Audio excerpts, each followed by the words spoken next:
The first story that we are decoding on the show, the deadly conflict that is taking place between Thailand and Cambodia in the dense jungles that are straddling these two countries, where ancient ruins are really the cause of concern. And there's an old border that now blazes with new fire.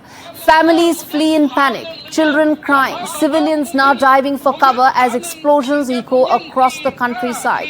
A 1,000-year-old dispute has returned, and this time with deadly force. Already 16 people have lost their lives. There are landmines, there are rocket fires, there are bitter accusations, even as both sides say the other one actually started. But what really is the reason why this entire feud has started? It's rooted in sacred stones and fierce national pride. At the heart of this crisis lie two sacred temples that are at the crux of this entire conflict. Both of them are revered by both the countries, yet peacefully ruled by neither. I want to first play out these sound bites of the two sides, and then we talk more on this.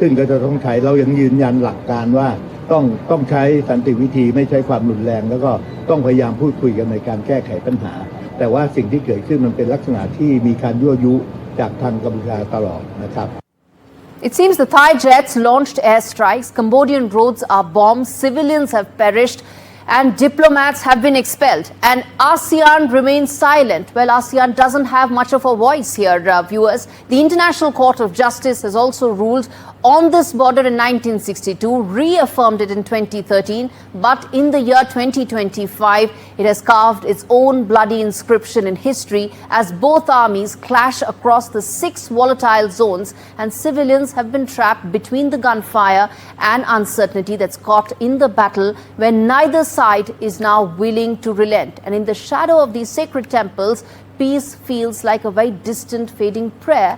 This is the Thailand-Cambodia border crisis.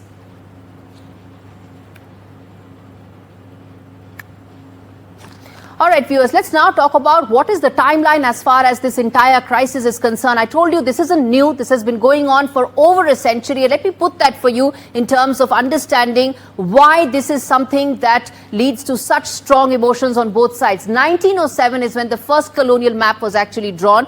Till about 1953, French had occupied Cambodia. This is the first time they drew the map, and that is when they left several of this actually demarcated.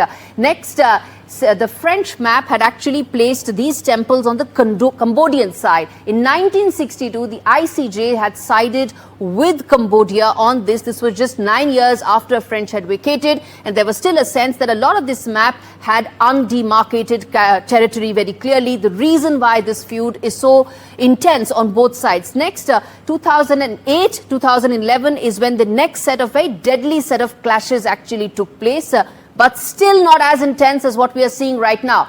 2008, 2011, about 14 years back, is when dozens had been killed in the temple zone premises and the areas, but those were smaller skirmishes. You did not have the kind of ammunition and weaponry that's being used this time around, so these clashes were not as intense as what it is right now. 2013, yet again the claim came up in ICJ, and it had once again reaffirmed on the Cambodian side that these temples, which are at the heart of this entire dispute, were on the Cambodian side. 2025, the border burns again, where you have this entire issue being used once again. It ignited in May, but it has now led to a possibility of a war. That is being said on the Thailand side, that there is a possibility that it could actually escalate into a full-blown conflict between the two sides.